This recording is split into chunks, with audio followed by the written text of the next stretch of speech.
So I was watching the X Zone TV channel last night when I was abducted by aliens, and they kept repeating to me over and over again, simultv.com, simultv.com. What's simultv.com? That's what I asked them. They had it written on the side of their UFO. How do you spell that? UFO. No, I mean simultv.com. simultv.com. simultv.com. Right. simultv.com. Interesting that you were abducted by aliens in a simultv.com UFO last night. Oh, yeah? Yeah. Now that you mention it, I remember now last night I was awakened from a deep sleep. My great-grandmother was standing there. She said she'd come from the hereafter to tell me about simultv.com. She even spelled it out for me. simultv.com, sonny boy. simultv.com. simultv.com, sonny boy. Wow. Yeah. Guys, you'll never guess what my psychic guru just told me. simultv.com. Exactly. Are you guys psychic too? Of course. We all know about simultv.com. simultv.com.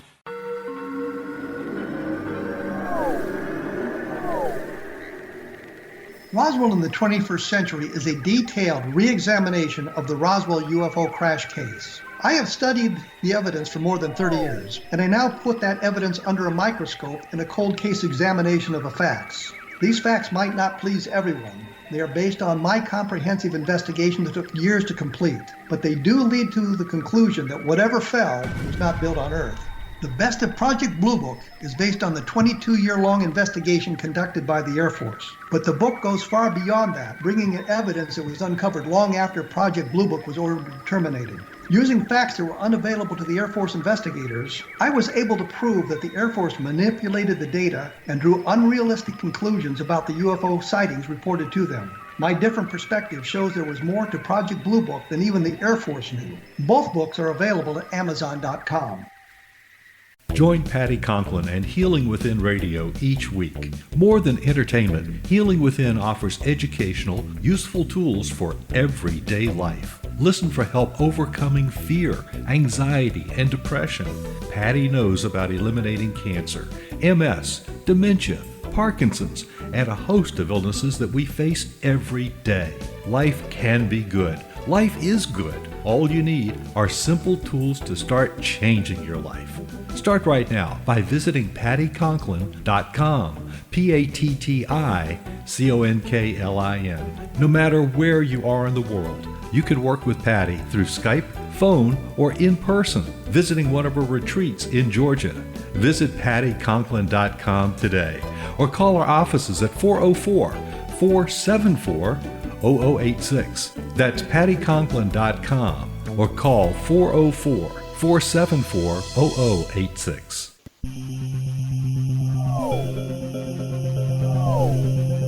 This is A Different Perspective with Kevin Randle. Kevin is a retired United States Army Lieutenant Colonel who has studied UFOs for more than 50 years. His military training has provided him with unique insight into military operations and UFO research. Kevin has investigated many of the most mysterious cases and has been consulted for dozens of documentaries and been interviewed on hundreds of radio and television programs about UFOs. Considered to be one of the leading experts on the Roswell UFO crash, Kevin has written more than 25 books about UFOs, including Roswell in the 21st Century and Encounter in the Desert, a re-examination of the Socorro UFO landing. Now here's the host of A Different Perspective, Kevin Randle. And welcome to this edition of A Different Perspective. I'm Kevin Randle. I should remind you all that the Best of Project Blue Book was published recently. It's a compendium of some of the Project Blue Book cases that I found fascinating, and I was able to bring in additional information about those cases that was not available to the Air Force at the time they did their investigations. And I think it gives a different perspective into Project Blue Book. I'm going to be joined here in just a moment with Doug Westfall. He has been publishing for over 20 years, and during this time has had the opportunity to publish some of the really great stories of America's history. Some of those books he wrote, many were written by selected authorities, while others are reproductions of significant historical publications. Over the years, he has discovered dozens of artifacts, hundreds of manuscripts, and literally thousands of historic photographs, all previously unpublished. All of the historic photos are carefully restored, and each artifact, manuscript, and photograph he obtains is donated to public archives. Welcome to A Different Perspective, Doug Westfall. Hello, Kevin. How are you today? I'm fine. I hope you're doing well. We are. I was watching on cable TV some programs, The Curse of the Bermuda Triangle, and then Josh Gates' Expedition Unknown, when they talked about the Bermuda Triangle. And one of the things they focused on was Flight 19. And that struck a chord with me, so I was looking around for additional information about Flight 19, and we'll get into exactly what that was in a moment, and came across your name as someone who may have found a solution to it. So I guess to get us started here, I think everybody's pretty familiar with what the Bermuda Triangle is. What exactly, in a nutshell, was Flight 19? What is that all about? Flight 19 has often been called the Lost Patrol. It was not a patrol. It was 5 TBM Avengers that took off on December 5th of 1945 on a simple training mission to go out to the Bahamas, do a triangle, and come back. They never returned. This was 5 separate aircraft, took off together, flying formation, and disappeared all at one time. Yes, that's correct. And for, I guess, since that time in 1945, there's been other disappearances in this area known as the Bermuda Triangle. There's been disappearances going back to the days of Columbus. They've come across ships out there in the 1500s that would be filled with just skeletal crews, nobody alive, just sitting in the water. It's remarkable the things that have been discovered in the Bermuda Triangle area. Now, when you say skeletal crews, you mean a ship on the surface of the ocean or something that they found that had sunk? On the surface of the ocean, out in the middle of the Atlantic, is the Sargasso Sea, named for Sargasso grapes of Italy. Columbus discovered it. Ships would get caught in the kelp beds because they're so thick and would be stranded and never, ever sail away. Eventually, the men would die, and eventually they would rot, and you'd end up with skeletons literally on ships that would be discovered by other ships sailing across the Atlantic. But these weren't disappearances. These were ships that were found, obviously. Much later. But there have been many, many disappearances that were considered mysterious, and the one that sort of began this was Flight 19. Definitely Flight 19 was first written about in the Miami Herald in 1950 by Edward Van Winkle Jones. Interesting name to say the least. He did not call it a triangle or Bermuda. He had a map that showed an aircraft flying from Bermuda towards Puerto Rico that disappeared. He had ships then flying or sailing from Puerto Rico to Miami that disappeared. And then he had showed Flight 19 flying out into the ocean, sort of on the direction of Bermuda. And they, of course, all disappeared as well. Therefore, it formed a triangle in his chart. It wasn't until 2 years later in Fate magazine that Vince Gaddis came up with the idea that it was the Devil's Triangle. Following that, I believe about 1964, there was an Argosy magazine. That was Vince Gaddis. I apologize. George Sand is the one that came up with Devil's Triangle. Vince Gaddis came up with the term Bermuda Triangle. So it's been a progression over the years. There's been many, many books written about disappearances in the area. And the linchpin, the cornerstone of this is Flight 19.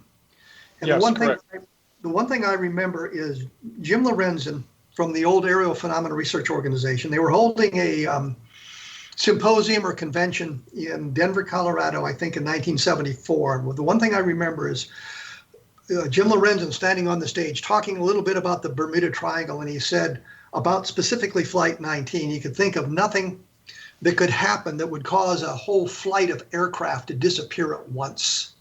And this was the real mystery that kind of supports the idea of something strange going on in the Bermuda Triangle.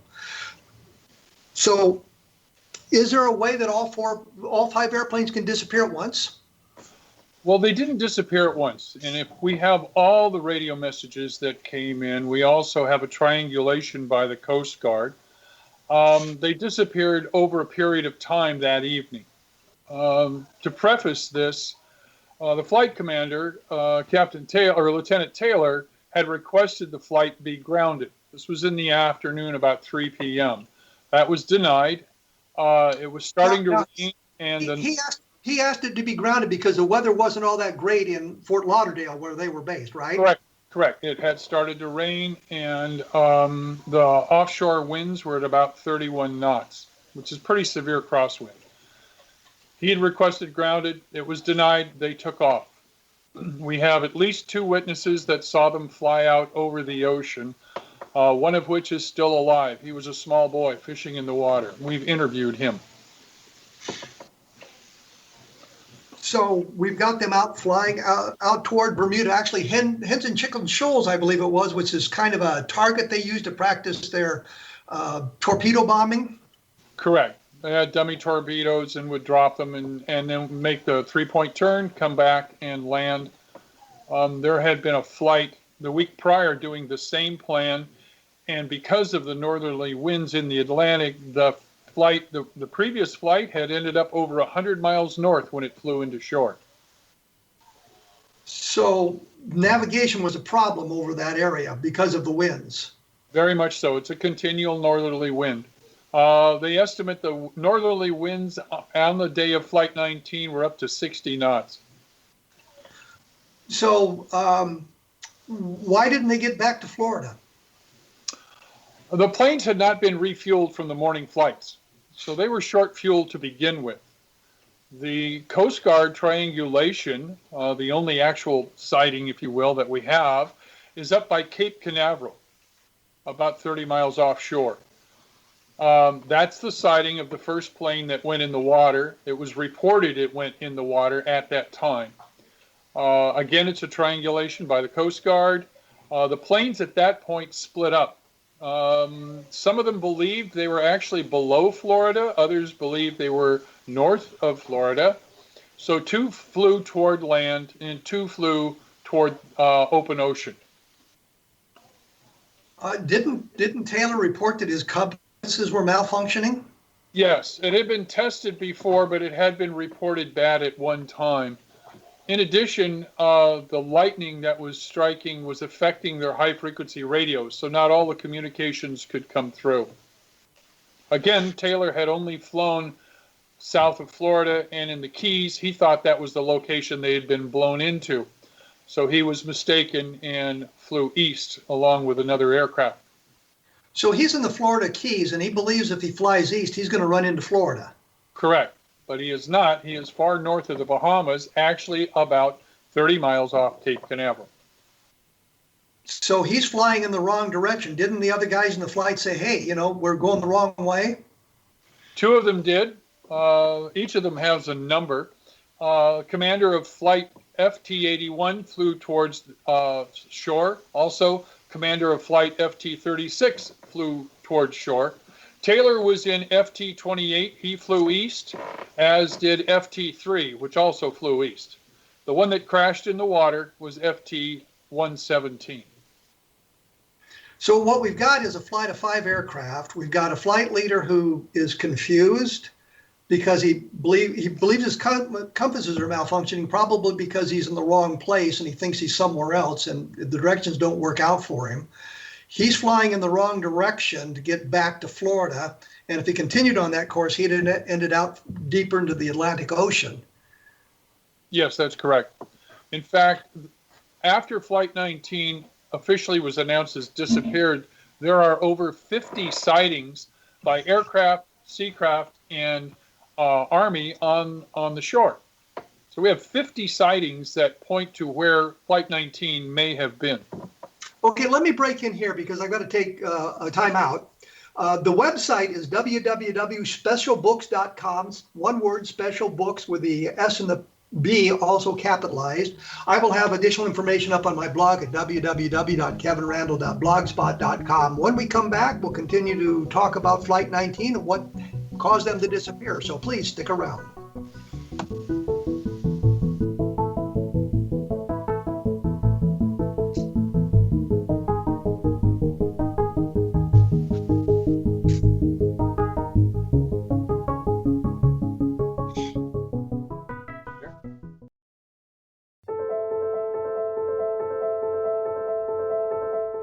Are you looking for psychic services that empower as well as provide accurate information?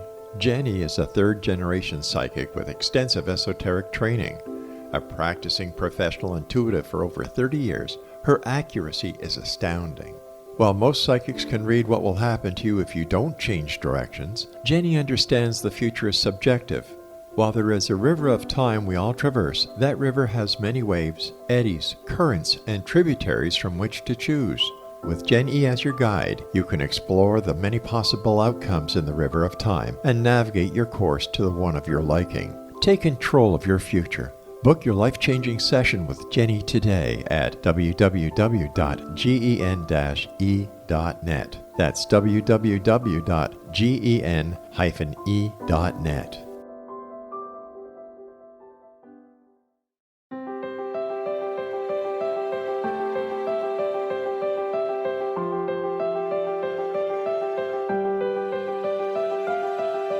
Mission Evolution is dedicated to the well-being of the planet and animals, as well as the evolution of humankind. One major factor threatening all three is increasing toxicity. Heavy metals and other environmental toxins are poisoning our bodies, deteriorating our brains, blocking our spiritual connection, and shortening our lives.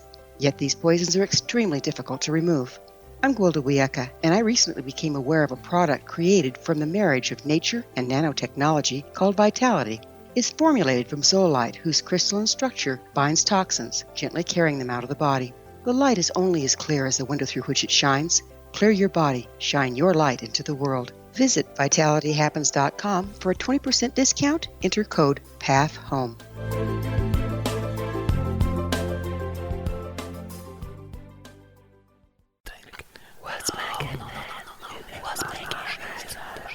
In the mid-1990s, I was approached by a young woman who believed she'd been abducted by alien creatures. In conversations, I began a journey that took me not into the world of interstellar travel, but back through time into past lives. Under hypnotic regression administered by a professional rather than describing abduction, Jenny, as she is called, begins to tell a tale of horror in 19th century London. Her unbelievable past life seems to connect with Jack the Ripper and other monsters of the past. Throughout the session, Jenny provides a rich detail of her past lives that links some of the most horrific killers in history to one another. Using the resources of a university library in the pre-internet's day, I was able to verify some of Jenny's claims. She has knowledge that wasn't readily available to a suburban housewife. Does this prove the reality of her tales? Conversations attempts to answer that and other provocative questions. Conversations is available at Amazon.com.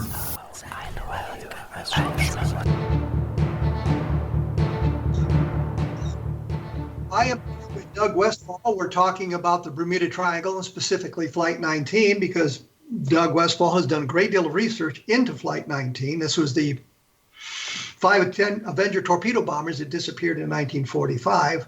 When we went away, we had the flight breaking up, and it kind of bothered me being a military pilot and understanding the dynamics of working in a flight with a flight of people that the flight would break up that way. And didn't at one point Taylor say, and it monitored that when the first man is down to 10 gallons of gas, we'll all ditch together, which would suggest the flight didn't break up? Yes, and that was when the first man did go down. That was FT-117. And again, that's approximately 30 miles off Cape Canaveral as per the Coast Guard triangulation. But they then decided, two flight commanders decided that they were very close to the shore of Florida and did not go in the water and flew west out of orders because they simply believed they were that close to shore, and they were correct. Well, let me make one thing clear to the listeners. When you talk about the commanders, what you're talking about is an aircraft commander who is, I guess, subordinate to the flight leader, which would have been Taylor. Yes. And so they should have been obeying his commands to stick together. And I remember the commander of the Thunderbirds at one point, this is the aerobatic team of the United States Air Force, had said that his flight should be sticking with him, and if he flew into the ground, there should be 4 other craters right around him. They should not be breaking off. So I'm a little bit disturbed by the idea that the flight broke up that way. Part of the reason is the two flight commanders of the two aircraft that went to shore had flown this pattern before, were well familiar with Florida coastline, and Taylor had told them that he believed they were west of Florida and had passed the Florida Keys, meaning they were out in the Gulf of Mexico. These two individuals disagreed with him, and so broke formation and flew west. It's still unclear as to why Taylor believed he should fly east, even if he said they would ditch. Again, FT-3 also flew east. Each aircraft has 3 men in it. FT-3, however, only has 2. One of the individuals, the radio man, had been grounded just before the flight, and we've interviewed him as well. That's Alan Cosner. Okay, so we've got the flight kind of scattered, and weren't the guys suggesting to Taylor that, hey, we need to go the other direction, we need to turn around, we're flying in the wrong direction? Wasn't there any kind of communication amongst them about that? Absolutely. We have every radio message in the book, everything that happened point by point with time and declinations. What do you say in the book? Let's clarify that right now. You say in the book, you actually have a book about Flight 19. What's the name of that book? The book is Discovery of Flight 19. It was produced by Captain John F. Meyer, who was a master aviator in Vietnam, in the Army Air Corps, or for Army for 20 years. Flew for the FAA, remarkable man. He's the one that did all the research for this product. Okay, so we have a book that I guess it's available on Amazon. The only it's on Amazon is the ebook. We also sell the ebook, but the printed book is only available at specialbooks.com, selected stores. It's in the Smithsonian Museum. There's a few other places that you can pick it up. Okay, so Meyer wrote the book about this. Now we've got the airplane scattered. Has any wreckage been found that would support this idea? John Meyer formed an organization, nonprofit, got funding, went ahead and went looking for what he believed were 3 planes that were viable. One was in the water off Cape Canaveral, about 30 miles. He did find that aircraft, pulled it up, brought it to shore, started working on it to prove that it was the plane by going by the bureau numbers. But the Navy had heard about it, came out, took it away from him, and they informed him they were going to destroy the aircraft. Why would they do that? It happens frequently. The Navy says they own the aircraft. John Meyer, when he was alive, would be called out in a variety of areas in Florida, in swamps and landfill, because they would find an aircraft and they would call John to have him identify it. He knew and could identify almost any aircraft of that time period. But they, again, take every one and destroy them. They don't keep it. Did he take photographs of the numbers from the aircraft, or I'm sure there were serial numbers on the engine parts and other aspects of the aircraft. Did he get any photographs to kind of support this? He barely got it apart when the Navy took it away from him. He has photographs of the wreckage. We have photographs of it being pulled out of the water. We have photographs of it lying on the bottom of the ocean. It was exactly where the Coast Guard said it was. This is FT-117, had 3 men in it. There were 3 skeletons in it. He brought it up. It was an exact spot where they said it should be, per the Coast Guard's triangulation in 1945. If I write to the Navy, FOIA request, and ask them specifically about this aircraft being recovered, what's their response going to be? John, for years, had done this and had been denied. He had a friend at the Pentagon who eventually told him that the Navy had informed him he should drop it. Did they give a reason for this? This doesn't make any sense to me. No, none whatsoever. Of late, before John passed 2 years ago, he was trying to go through the Freedom of Information Act and still had no results on that aircraft, nor the 2 that had flown towards landfall. Now, did he find the other 2 aircraft that made land? He found the sites, and he had been contacted by Judge Steichleather, who had been hunting out in that area in 1964 and had discovered the aircraft. Judge Flankleather stated that he called the Navy immediately. They came out. They verified that the two men in the pilot and co-pilot were from Flight 19 by their dog tags. They took the plane. Judge asked that he be present for whatever memorial or funeral service. He was contacted later and told that they had buried the men in anonymous graves and had destroyed the aircraft. Once again, this makes no sense to me. It makes no sense to me either. I don't understand why the Navy would do that. It's not like the Navy was responsible or culpable in some fashion. I mean, it's a tragic accident, and that's all it really is. I don't understand why the Navy wouldn't want to honor the men who died in the service of the country. I agree. It took 30 years before John got a plaque up for these men, and there's a memorial.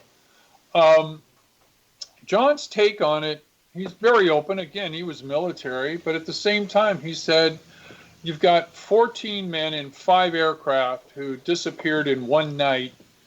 We have over 50 sightings, yet the review board and the search only lasted 5 days and then was given up. And he said that's too short a time.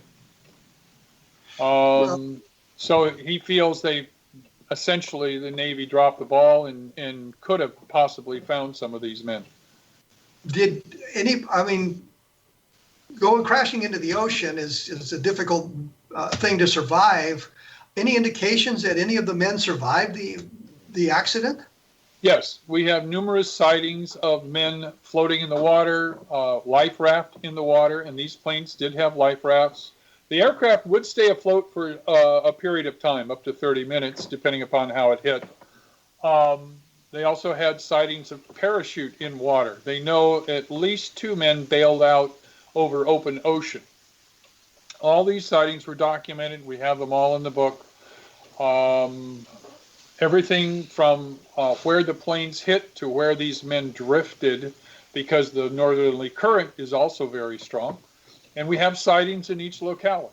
Again, a plane flying over, a land plane, it reports. They go back out with a ship, the next day, and there's nobody there. They can't find them. Again, the northerly drift is what the culprit is here. So people survived the accident. The guys in the ocean are pretty well screwed. What about the planes that crashed on the land? Did anybody survive those crashes? There were 2 crashes on land. One about 30 miles, maybe 25 miles west of Cape Canaveral. When that one was discovered, all the men were dead. The other one was a crash site further south. It had actually started a southerly direction aimed towards, literally, Fort Lauderdale. Both planes had been sighted. Both planes had been reported as being crashed and on fire.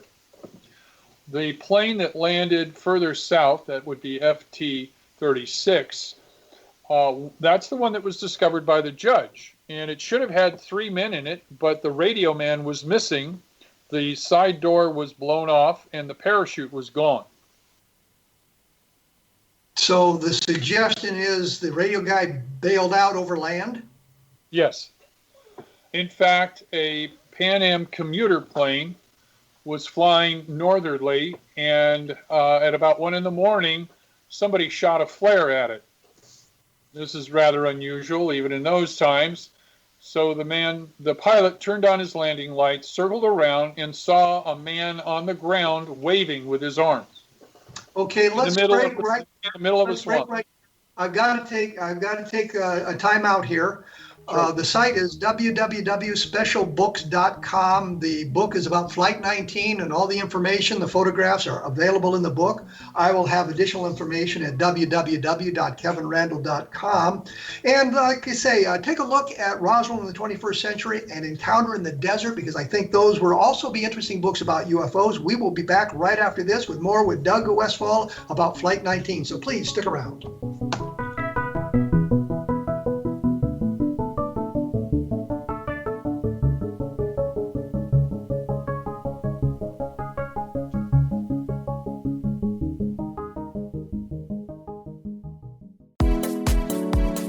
How would your life change if you could develop the business and personal skills that you need in order to make more money? Do you want to learn how to achieve your big life goals faster? Then go to findhiddenmoney.com and get the Goal for It online course. The course teaches you how you can set and achieve your biggest goals while completely overcoming the roadblocks to your goals so that you can realize your dreams and imagine more success. Go to findhiddenmoney.com. If you are looking for a safe, zero-calorie natural option to the harmful artificial sweeteners on the market today, Just Like Sugar is what you're looking for. Just Like Sugar is a wonderful natural alternative for those health-conscious people who choose a calorie-restricted diet with a great, pure, sweet flavor that tastes just like sugar. Just Like Sugar is a great natural option for people suffering from diabetes and may be useful in restricted diet programs where standard sugars are not allowed and does not cause a laxative effect of some other sweeteners. Just Like Sugar comprises a perfect blend of chicory root fiber, natural calcium, natural vitamin C, and Just Like Sugar's sweetness comes from the natural flavors from the peel of the orange. Just Like Sugar is a natural alternative to harmful artificial sweeteners and will change the way that you believe all natural sweetener products taste. Just Like Sugar is available at your local Whole Foods markets, Wild Oats markets, Henry's, Sun Harvest, and many other fine natural food stores in the U.S., Canada, and worldwide. Audience, if you have seen a UFO, had a close encounter, seen a ghost, Bigfoot, lake monster, or a story that you would like to share or have investigated, contact me, Rob McConnell, by sending me your email to xzone@xzoneradiotv.com, or you can call toll-free 1-800-610-7035, extension 143, and on Skype, X-Zone Radio TV. For more information on the X-Zone Radio TV show with yours truly, Rob McConnell, visit www.xzoneradiotv.com or www.xzonetvchannel.com or simultv.com and xzbn.net. Until next we meet here in the X-Zone from our broadcast center and studios in Hamilton, Ontario, Canada, always remember, X-Zone Nation, keep your eyes to the sky and your heart in the light.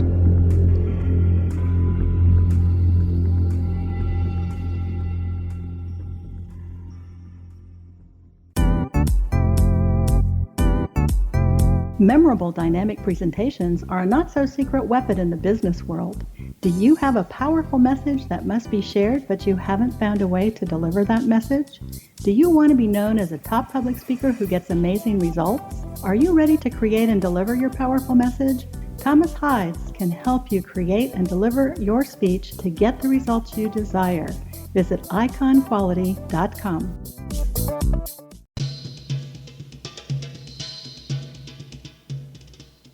I am joined by Doug Westfall. We're talking about Flight 19, but before we get to that, I wanted to mention that there are some other fine programs about the paranormal on the X-Zone Broadcast Network. So take a look at the website, xzbn.net, and you can find something there that will interest you totally and completely that has to do with the paranormal. When we went away, we were talking about a survivor from Flight 19 on the ground in Florida. Had fired a flare at a commercial airliner, commercial plane, and was seen standing there waving his hands. What happened to that guy? Well, initially, the Army was sent out to look for him, but not until 3 in the afternoon the following day. So it had been over 12 hours before they went to look for him, and there was nothing found. What was the weather like overnight? Was the weather really bad in Florida? We're in December.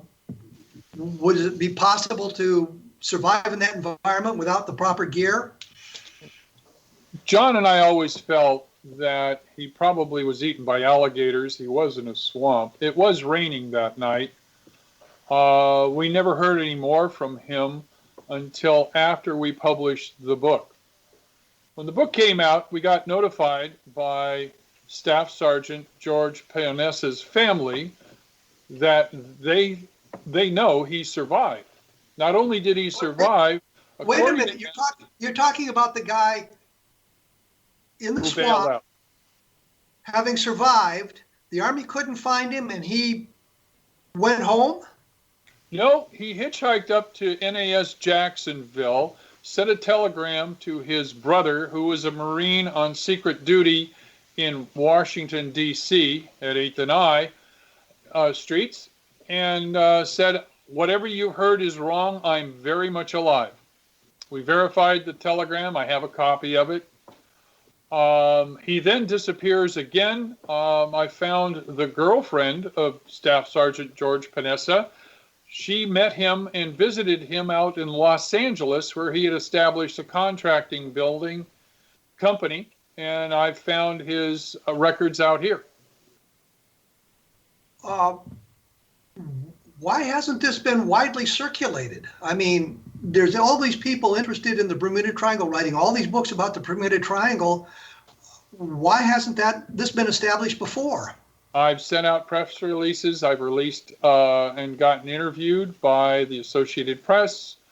The information comes out, but more people are interested in the Bermuda Triangle than they are about one guy that bailed out during Flight 19. But Flight 19 being the cornerstone of this whole thing, that the fact that somebody survived the flight takes some of the mystery out of the Bermuda Triangle? Right away. And you're absolutely convinced that this guy was on Flight 19 and he survived it and lived to a ripe old age somewhere else? He lived in Pasadena. He survived, never married, did meet the girlfriend out here. I don't have any more status on her. She's gone. I have talked to his nephew, who is the son of the Marine that was stationed at Washington, D.C., who he telegraphed. It's interesting that many of these family members believe this fellow survived and lived it out in Los Angeles. I have to preface this. Over 10,000 military went AWOL immediately after World War II. They wanted to go home. They wanted to see their girlfriend. They wanted to bring in the crop, whatever it is. They'll have 3 months on their hitch, 6 months on their hitch. And many of them were just done and wanted to go home. President Truman, in his wisdom, pardoned all these men. We should point out that they fulfilled their military obligation. They had fought through World War II. They were caught up in the process of who had enough points to be discharged and that sort of thing. And so what you're saying is 10,000 of them decided, well, I've got enough points and I'm going home. Did the military ever follow up on these people? What happened to all these people that sort of deserted? President Truman, in his wisdom, said any man who went AWOL after the signing of the surrender by the Japanese was hereby honorably discharged from the United States military. So, everyone. So he's got no reason to hide then. He's gone. He went AWOL. He's been officially discharged by President Truman. Why didn't he come forward when the controversy about Flight 19 began?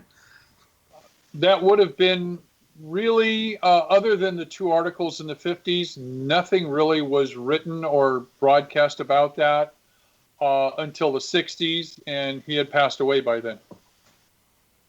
So he had no opportunity to come forward. Are you absolutely sure you've got the right guy here? Well, I've talked and interviewed a number of people, including many of the Panessa family. I called every Panessa that's in California. There's like 50. Of those that are aware of George, they say he lived it out in Pasadena, ran a contracting company in Los Angeles. I found the building and the address, and then passed away. Did he offer any insight to his relatives about what had happened in Flight 19 that we're not aware of? None whatsoever. He wanted to get away from it. He believed the Navy was looking for him, and he did not want to be found. Did he feel any guilt about, well, he didn't really desert his friends and leave them to die. I mean, he survived and they didn't. Did he feel any sort of survivor's guilt? He was more, of all I know is of the people I've spoken to. And he was more concerned about the Navy finding him than anything else. He just wanted to live his life out. So he went to California, and that was the end of that. The other plane you say that crashed, there were 3 skeletons found on it. Yes. Do we know what happened to okay, we've accounted for 3 of the airplanes. 1 crashed in the ocean, 2 crashed on land. What about the other 2? The one apparently stayed with Taylor, and they Actually, they went in slightly different directions. Taylor went almost due east, and he went out, I would say, probably 150 miles before the crash site was located. As well, the other aircraft, FT-3, went a little more southerly and went out almost as far, probably 130 miles before it crashed into the ocean. There is a sighting of both aircraft floating. There is sightings of men floating in the water, including 3 that bailed out. 2 bailed out from Taylor's plane, and the 1 man remaining bailed out from Power's plane, which was FT-3. FT-3 only had 2 men in it. The navigator/radio man had been grounded due to a sinus infection. I have interviewed him. That's Alan Cosner. He's actually still alive. If anybody has guilt, it's him. He said he was distraught over the fact that all of his buddies, because they roomed together, they lived together. Yeah, I can imagine that would be quite the thing. You know, you're left behind and the flight never returns. I'm still a little puzzled by this. I can understand the guys writing about the Bermuda Triangle wanting to keep the mystery alive. I get that. That's their bread and butter. And in fact, there was a flight in the 1960s. The C-119 disappeared. It was a plane with the 440th Tactical Airlift Wing out of Milwaukee. And it disappeared in 1966, or 1964, I think it was. And they write about it having vanished completely. I was the director of intelligence for the 928th Tactical Airlift Group, which was subordinate to the 440th. And we had a meeting at the wing headquarters. And on a lark, I asked somebody about the disappearance of this C-119. And they said, yeah, we found some of the wreckage. Would you like to see it? And they had recovered some pieces of debris from the wreckage of the aircraft. They told me that the aircraft had electrical problems, that if you flew into that area and you were in a slight haze, the horizon disappeared. So if you lost your electrical system at night, it was almost impossible to keep your airplane flying because you'd have no references to use, especially if the electrical system was gone. But they found wreckage of the aircraft. So we listen to or hear about this airplane that disappeared in the Bermuda Triangle without a sign, and the answer is no, it didn't. It crashed in that area, and wreckage has been found. So, you know, I understand the mindset of the people who want to keep the mystery alive and leaving out those sorts of facts. But I just don't understand why there hasn't been more information about this available to the public when we look at the Bermuda Triangle stuff. I would think that it would have been a big story by the news media. We found one of the airplanes from Flight 19, and I would think that those who had no dog in the fight, so to speak, would love to be able to publicize, yeah, we found one of the airplanes. I agree. When we released the book, we had numerous press releases. We have a contact with the Associated Press. I called the Miami Herald. They did not carry the story. I brought out additional press releases every time we interviewed different people who remained behind. We interviewed Lieutenant Commander Robbie Roberts, who is now 103, still alive, and he ran the review board. We've interviewed Alan Cosner, who is the man that was grounded. I've also interviewed numerous other people that were involved in Flight 19. Here, I need to interrupt you because I've got to take a break, and I've let this run a little bit too long, and I should have done that. My website is www.kevinrandle.blogspot.com. Take a look at www.specialbooks.com, and you can buy a copy of the book about Flight 19 and learn everything there is. Please stick around for our last segment.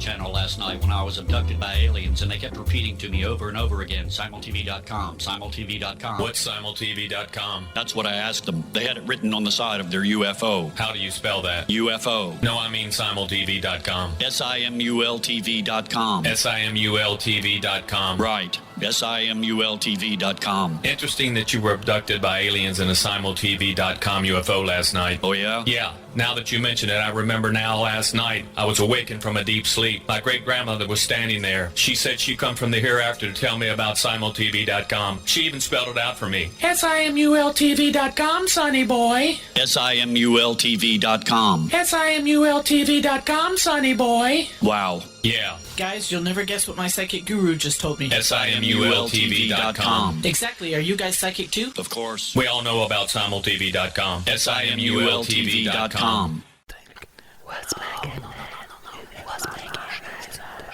In the mid-1990s, I was approached by a young woman who believed she'd been abducted by alien creatures.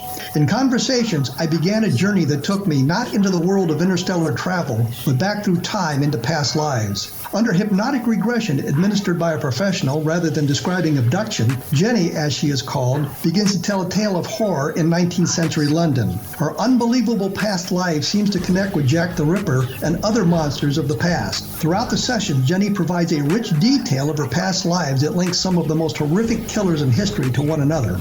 Using the resources of a university library in the pre-internet's day, I was able to verify some of Jenny's claims. She has knowledge that wasn't readily available to a suburban housewife. Does this prove the reality of her tales? Conversations attempts to answer that and other provocative questions. Conversations is available at Amazon.com.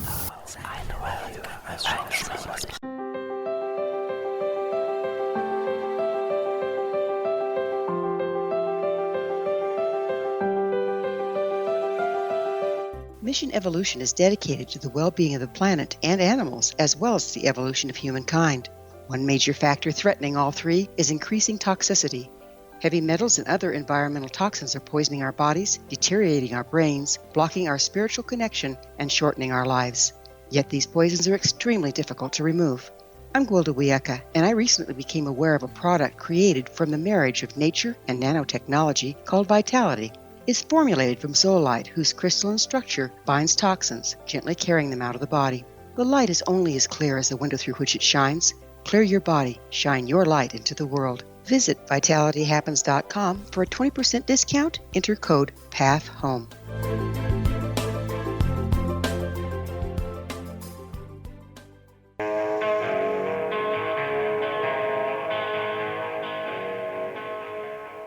Joined by Doug Westfall. We're talking about Flight 19 and the cornerstone to the Bermuda Triangle. And what we've learned in the last few minutes is that there was a survivor that lived out his life in California. There were others that apparently survived. The flight apparently broke up and went their own way.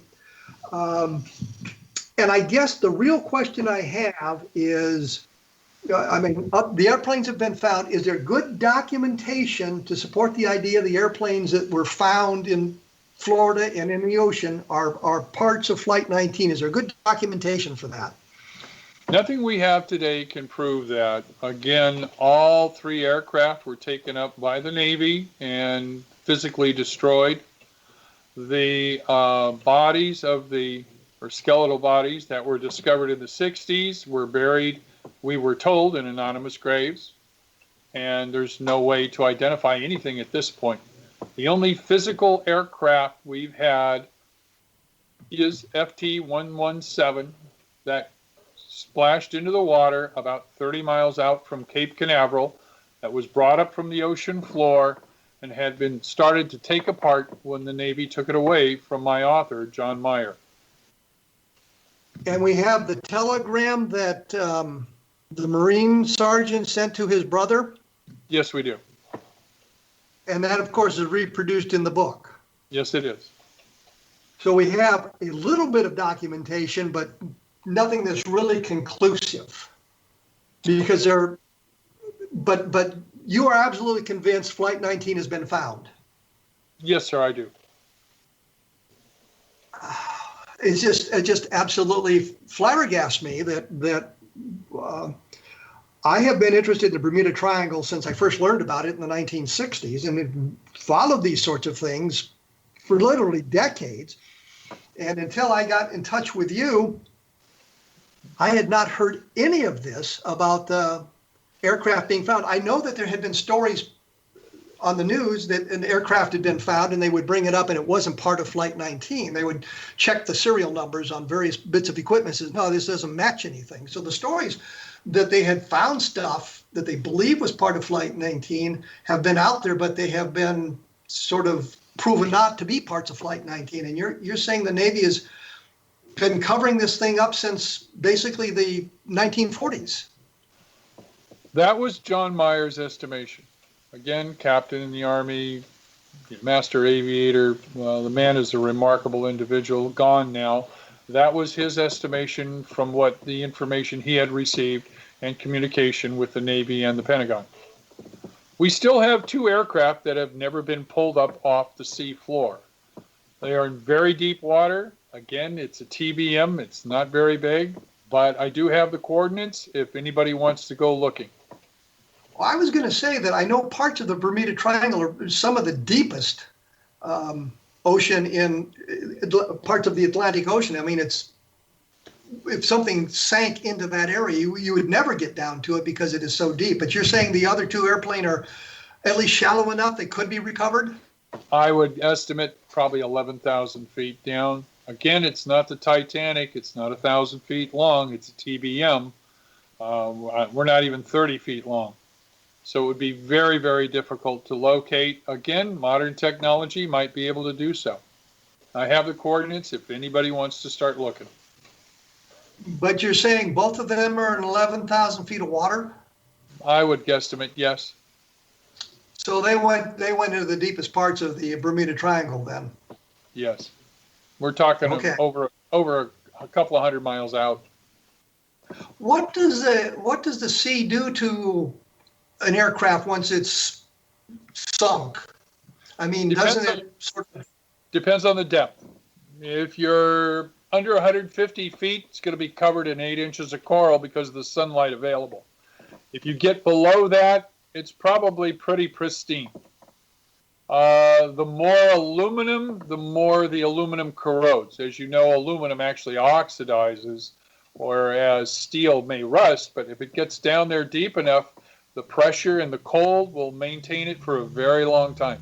Again, John brought up an aircraft, one of the flight aircraft off of Cape Canaveral, and it was pretty encrusted. It wasn't that deep, but he did bring an aircraft up, even from that standpoint.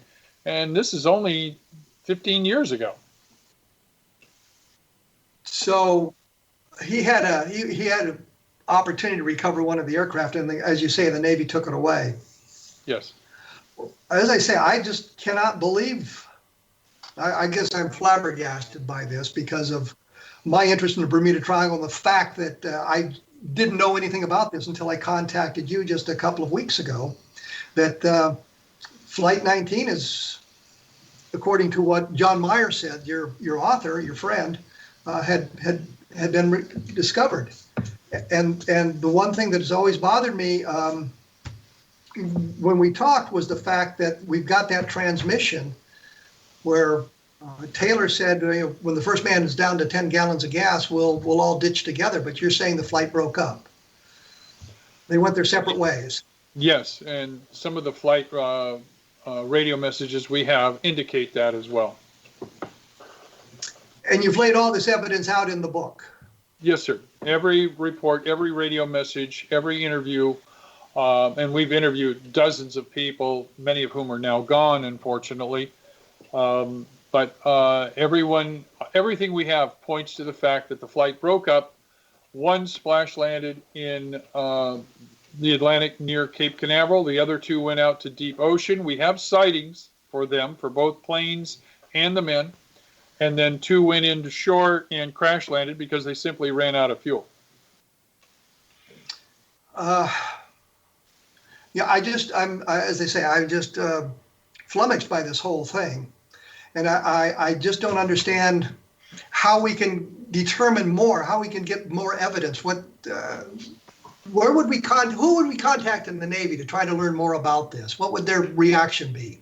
I have no idea at this point. Again, John Meyer, my author, went finally through the Freedom of Information Act, but ended up with no usable info on the plane he discovered, much less the two other aircraft that had hit the crash sites. Again, by the time John got to those crash sites, they'd already been pulled up, but he interviewed the men who had found it. And there were pieces of metal, if you will, from aircraft. Not enough to make an identification as to the bureau numbers, etc., to definitively for John. But again, we had eyewitnesses who had been there. One was a judge. And of course, you've got the Marine sergeant who survived and sent the telegram to his brother. Yes. Well, I'm not sure where we need to go now. What we need to do. The website is www.specialbooks.com, and it's the S and the B, and Special Books is capitalized, and it's one word. The story is about Flight 19. You've laid out the evidence, the information in that book for those who would like to follow on this. Is that correct? Kevin, the book has 200 pages in full color. It has 150 illustrations, has 35 definitive charts showing every flight path, every sighting, every crash site. We have all 50 sightings outlined in there and their sources. So we're looking at a well-documented book about this. Very much so. Okay. Doug, thanks for taking time to chat with us today. I appreciate the information and the insight to Flight 19. And if you find anything more, you get the documentation that proves beyond a shadow of a doubt you found parts of Flight 19, give me a shout and we'll chat about that at some time. I think it would be wonderful. We'll keep looking. Thank you. Okay. Thank you very much. Appreciate your time. Next week, on a different perspective, we're going to talk to Andy Morocco. Now, he's another guy who spent a great deal of time investigating Flight 19, and he's got a different theory. His idea is that the flight didn't break up, and they stayed together. So we've got kind of competing theories here, and we'll explore that with Andy next week and learn a little bit more about that and the airplane that Doug mentioned, the other one that disappeared. After Flight 19 was reported missing, a Martin Mariner was sent out as part of the search effort, and it disappeared. I said to him on the phone, people saw it explode. He said, no, it didn't blow up. It crashed into the ocean as well. So we'll chat with him about that and what he may have found on the Martin Mariner and what transpired with him and Josh Gates as they searched the ocean floor for some sign of the debris. I should also point out, like I've said before, there are some very fine programs on the X-Zone Broadcast Network at kzbn.net. Take a look at those. There's all sorts of information available there. I think there's some very fine programs that would interest those of us who are interested in the paranormal. I just published, as I mentioned before, a book called The Best of Project Blue Book. It's an examination of the Project Blue Book files, some of the best cases in it, with additional information in it that suggests that maybe the Air Force investigation wasn't complete. And I don't mean that pejoratively. I mean the fact that they were required to end their investigation, especially in 1969. I was able to look at information that was developed after Project Blue Book was closed and bring that to bear on those cases as well. I think that'll be very, very interesting for those of you who are interested in UFOs. As I say, in upcoming weeks, I'm going to be talking to Tom Carey. And remember, we had Don Schmidt talking about the missing nurse. Tom's going to bring a different perspective to that, which I think might be interesting as well. So you have been listening to A Different Perspective on the X-Zone Broadcast Network. I appreciate you tuning in, and I hope you'll keep listening. Thank you much.